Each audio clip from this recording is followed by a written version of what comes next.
हाँ, जो चैप्टर 2 में हमारा क्या कहाँ तक कर लिया था हमने? चैप्टर 2 में, चैप्टर 2 बेसिक अकाउंटिंग टर्म, आज लास्ट क्लास। आज ही हम नया चैप्टर शुरू कर देंगे, चैप्टर 3 शुरू कर देंगे। हाँ जी बेटा, आप लास्ट क्लास नहीं आए थे क्या? तो बैकअप भी नहीं लिया? हाँ दिए थे। अभी हरिओम आता तो देता हूँ। हैं, वीडियो देख के आए हो? सच बताना। हैं, ठीक है जी। अभी मैडम देते हैं, अभी वो हरिओम भी आते हैं तो निकाल के देते हैं। हाँ, फ़ोन में खोलो PDF। हाँ जी बच्चों। हाँ, मिला नहीं मिला? यार जल्दी आप बच्चों, नोट्स भी देने हैं, देख के जल्दी आ, नोट्स भी देने हैं बच्चों को। हाँ बच्चों देखो जी, हमने कहाँ तक किया था लास्ट क्लास में बच्चों? लास्ट क्लास में कौन सा टॉपिक किया था? केस स्टडी किया था ना, 2 केस स्टडी कर ली थी और 1 केस स्टडी होमवर्क दी थी। करा है क्या? पापा को बताना पड़ेगा, तो पढ़ता नहीं है। हाँ जी, कहाँ तक कर लिया था बच्चों ने? BRBP कर लिया था? नहीं किया था? नहीं किया था ना? हाँ जी, कर रहे हैं। देखो बच्चों, आज हम ये खत्म करते हैं। सबसे पहले जो ट्रेड रिसीवेबल, अगर हम बात करें ट्रेड रिसीवेबल क्या होता है? ट्रेड रिसीवेबल्स क्या होते हैं बच्चों? It is a sum of amount receivable for sale of goods and services. जो आप गुड्स एंड सर्विस बेचते हो उसके अगेंस्ट जो पैसे मिलने होते हैं उसे ट्रेड रिसीवेबल बोलते हैं। It is a sum of amount receivable, it is a sum of amount receivable for sale of, it is a sum of amount receivable for sale of goods and services.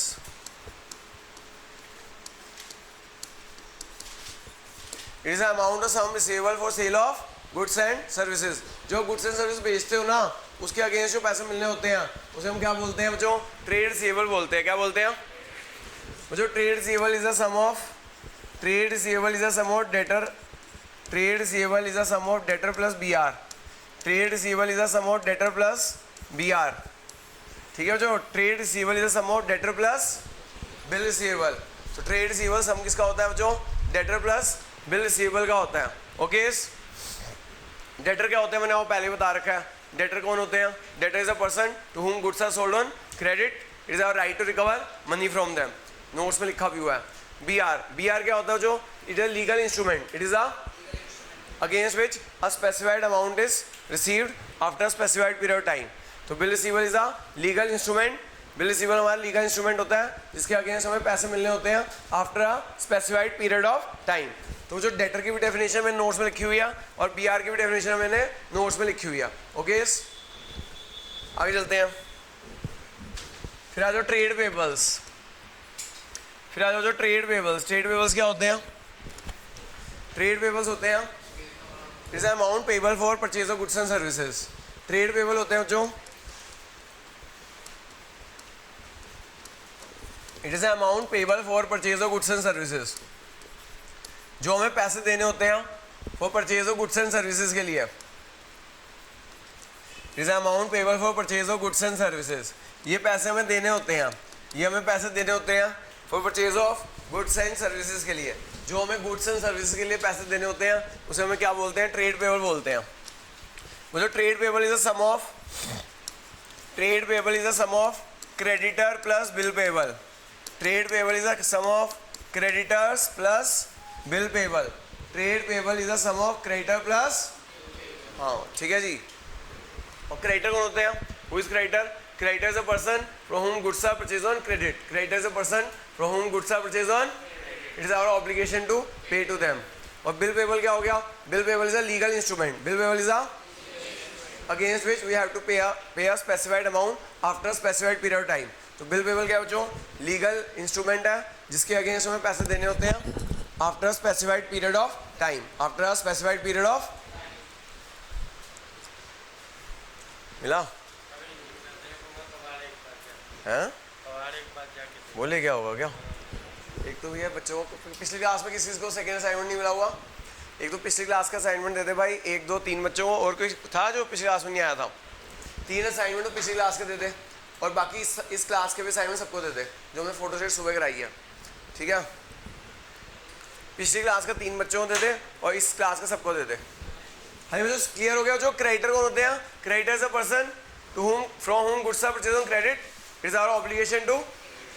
ठीक है बच्चों। Bill payable क्या होता है? It is a legal instrument against which a specified amount is payable after a specified period of time. अगला point देखना बच्चों क्या है? अगला लिखवा रखा है बच्चों मैंने स्टॉक। बच्चों स्टॉक क्या होता है? Stock is unsold goods at the end of the year. Unsold goods at the end of the year. Unsold goods at the end of the year is stock.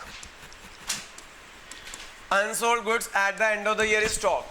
साल के एंड में जो unsold good रह जाते हैं ना, वो क्या होता है? जो स्टॉक होता है। क्या होता है?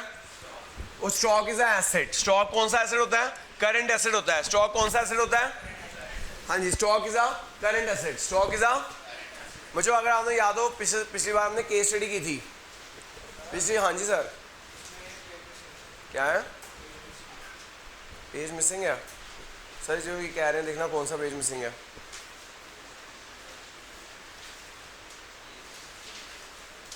हाँ जी बच्चों, तो जो पिछली बार में ना हमने केस स्टडी की थी, उसमें हमने ना परचेज किए थे, हमने परचेज किए थे 6 लाख रुपए के।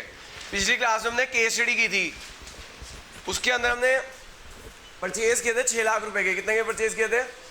6 लाख रुपए के परचेज किए थे और 6 लाख के बेच दिए थे। 6 लाख के 6 लाख गुड्स बेच दिए थे। 6 लाख के 6 लाख गुड्स बेच दिए थे। 6 लाख के 6 लाख गुड्स बेच दिए थे। ठीक है। अगर हमें 6 लाख के गुड ना बेचे होते, मान लो कितने गुड बेचे होते? 5 लाख के गुड बेचे होते। कितने गुड बेचे होते? और 1 लाख के साल के एंड में रह जाते। हाँ ये यही मांग रहे, पूछ रहे हो कौन सा पेज मिसिंग है? शायद ये वाला मिसिंग होगा। मिल गया? और आज वाले असाइनमेंट दे दियो। हाँ जो हमने मान लो पिछले जो हमने केस स्टडी की थी उसमें 6 लाख के गुड परचेज किए थे। 6 लाख के गुड्स परचेज किए थे और 6 लाख के 6 लाख बेच दिए थे। तो मैंने 6 लाख के 6 लाख को किस में ले लिया था? एक्सपेंस में ले लिया था। किस में ले लिया था? लेकिन मान लो जो मैंने ना 5 लाख के ही, मान लो 5 लाख के गुड बिके होते हैं। कितने गुड बिके होते? 5 लाख के गुड बिके होते और 1 लाख रह जाता साल के एंड में। 1 लाख रह जाता साल के एंड में। तो बच्चों जो गुड बिक गए उसकी कॉस्ट हो गई एक्सपेंस। जो गुड बिक गए उसकी कॉस्ट क्या हो गई? एक्सपेंस। जो गुड बिक गए उसकी कॉस्ट हो गई एक्सपेंस। जो गुड्स रह गए साल के एंड में अनसोल्ड रह गए, जो गुड्स साल के एंड में अनसोल्ड रह गए वो क्या होगा? स्टॉक। क्या होगा? ये करंट एसेट हो जाएगा और ये एक्सपेंस हो जाएगा। एक बार दोबारा समझ लीजिए, हमने गुड्स परचेज किए 6 लाख रुपए के। हमने गुड परचेज किए 6 लाख रुपए के। 6 लाख में से 6 लाख के बिक गए तो सारा एक्सपेंस है 6 लाख। लेकिन अगर मान लो 5 लाख के साल के एंड में बिके, 1 लाख भी नहीं बिका, तो जो बिक गए उसकी कॉस्ट एक्सपेंस है और जो गुड्स नहीं बिके अनसोल्ड गुड्स उसे क्या बोलेंगे? स्टॉक। और वो क्या होता है? करंट एसेट होता है। क्या होता है? क्लियर हो गया? अगला क्या है? अगला जो प्रॉफिट है, जो प्रॉफिट की डेफिनेशन, प्रॉफिट क्या होता है? अगर हम प्रॉफिट की डेफिनेशन की बात करें, एक्सेस और रेवेन्यू। मैंने पिछली क्लास में बताया था रेवेन्यू क्या होता है। मैंने पिछली क्लास में आपको रेवेन्यू बताया था कि रेवेन्यू क्या होता है? एक्सेस और revenue over cost over expenses called profit. Excess और revenue over expenses called profit. Revenue क्या होता है? पिछली क्लास में बताया था जिस चीज़ का हमारा बिजनेस है उससे जो इनकम होती है उसे रेवेन्यू कहते हैं। जैसे मेरा पढ़ाने का काम है तो पढ़ाने के काम से जो मेरे को इनकम हो रही है उसे क्या बोलेंगे? रेवेन्यू।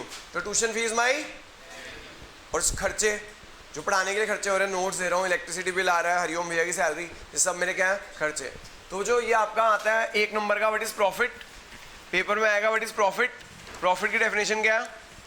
आप ये फॉर्मूला जरूर लिख कर आना, revenue minus expenses profit. Revenue minus expenses definition क्या है प्रॉफिट की?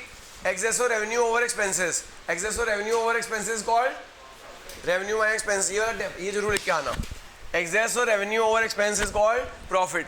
एक्सेस और रेवेन्यू ओवर एक्सपेंसेस कॉल्ड। और जो लॉस की डेफिनेशन उल्टी हो गई, लॉस की डेफिनेशन उल्टी हो गई। क्या हो गई? अगर हमारे खर्चे ज़्यादा हो जाएंगे, excess of expenses over revenue, excess of expenses over revenue is called loss is called, formula क्या हुआ लॉस का बच्चों, एक्सपेंस माइनस रेवेन्यू। तो वो जो 1 मार्क का आपका डेफिनेशन आ सकती है प्रॉफिट की, 1 मार्क की डेफिनेशन आ सकती है लॉस की। तो वो जो डेफिनेशन आपकी प्रॉफिट की भी आ सकती है और डेफिनेशन आपकी लॉस की भी आ सकती है 1 मार्कर की। ठीक है, अगला क्या,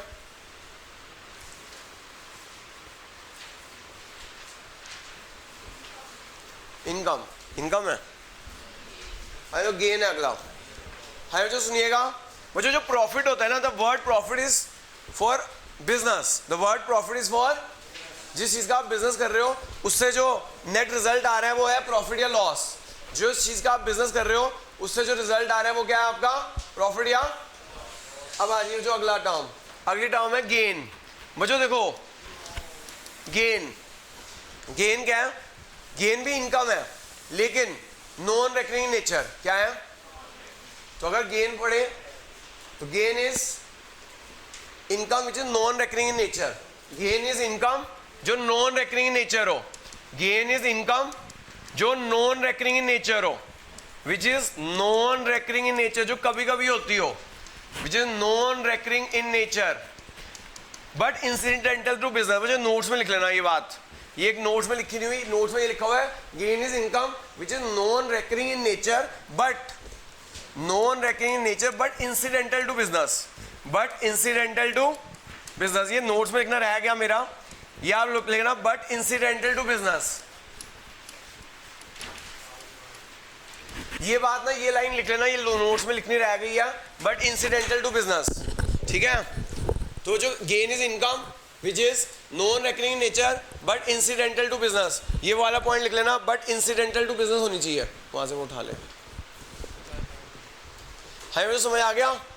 तो वो जो जैसे मान लो मेरा काम है पढ़ाना, पढ़ाने की वजह से मैंने चेयर्स ले रखी है, अब मैंने चेयर बेच दी प्रॉफिट में, चेयर बेच दी, मान लो मेरी चेयर की कॉस्ट थी 500 रुपये, मैंने बेच दी 600 रुपये में। वो जो 500 की चीज़ 600 में बेची, 100 रुपये क्या हो गया, गेन। क्योंकि मेरा काम है पढ़ाना, पढ़ाने के कारण जो इनकम है वो रेवेन्यू। लेकिन मैंने क्या किया, मैंने चेयर पढ़ाने की वजह से मैं चेयर्स खरीदी थी, लेकिन चेयर थोड़ी पुरानी हो गई थी, मैंने कहा बेच देता हूँ, क्या कर देता हूँ। या फिर मान लो कि क्या हुआ कि ना एक बच्चे हुआ सर मुझे ना एक चेयर की जरूरत है, मुझे दे दोगे, मैंने चल फालतू बढ़िया ले जा। मैंने उसे कहा कि सर कितने पैसे लोगे, मैंने कहा 600 रुपये लूँगा। अब 500 की चीज़ मैंने तो 600 में बेच दी, 100 रुपया क्या हो गया, गेन। अब जो चेयर है वो मेरा बेचना काम नहीं है, ठीक है, काम नहीं है, तो क्या रोज रोज चेयर बेचता हूँ, नहीं।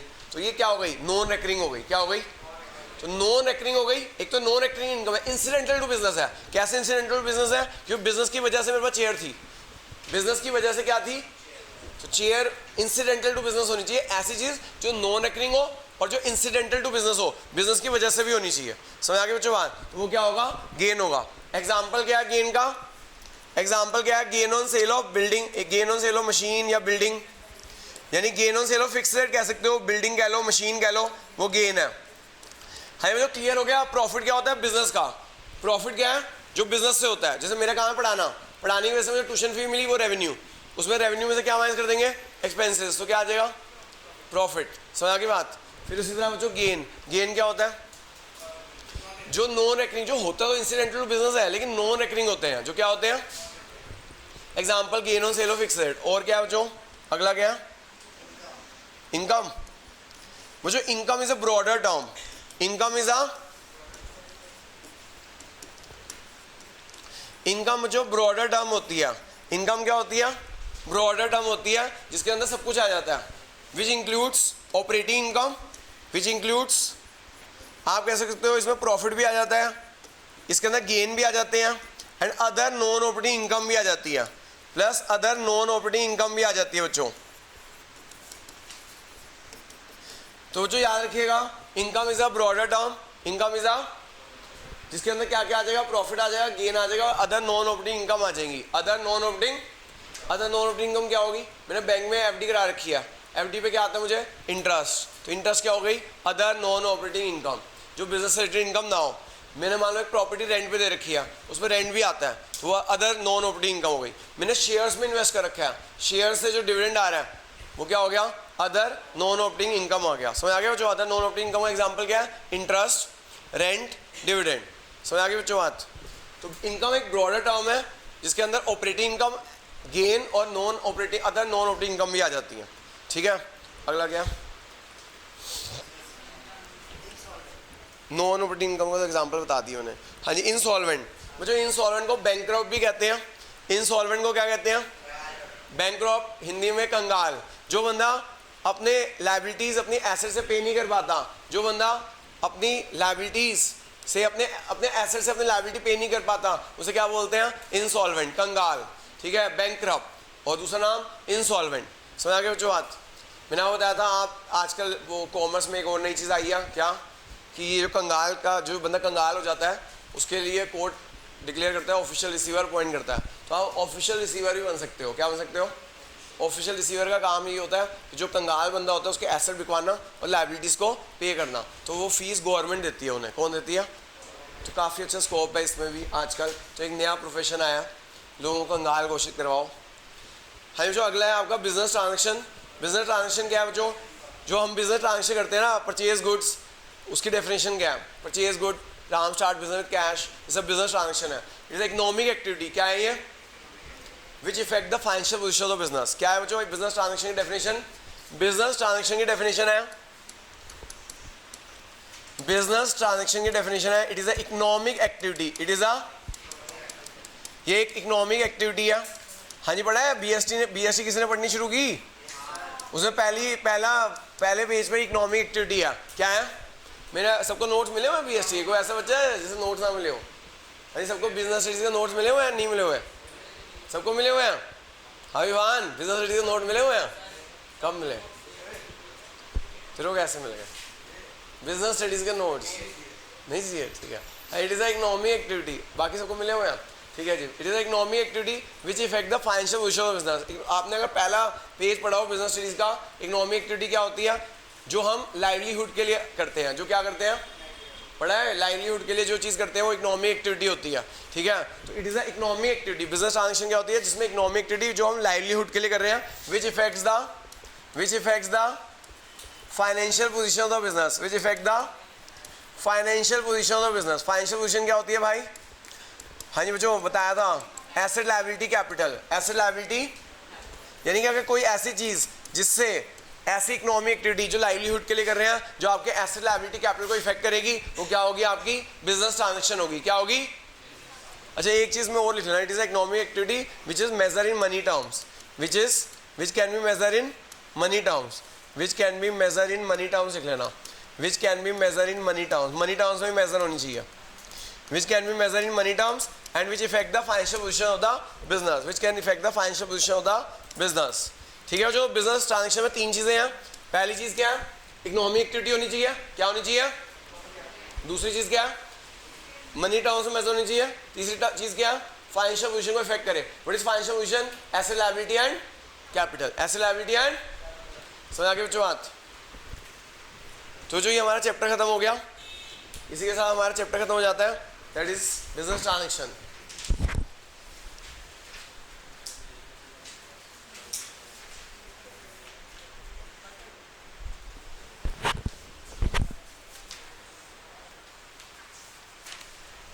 हाय बच्चों,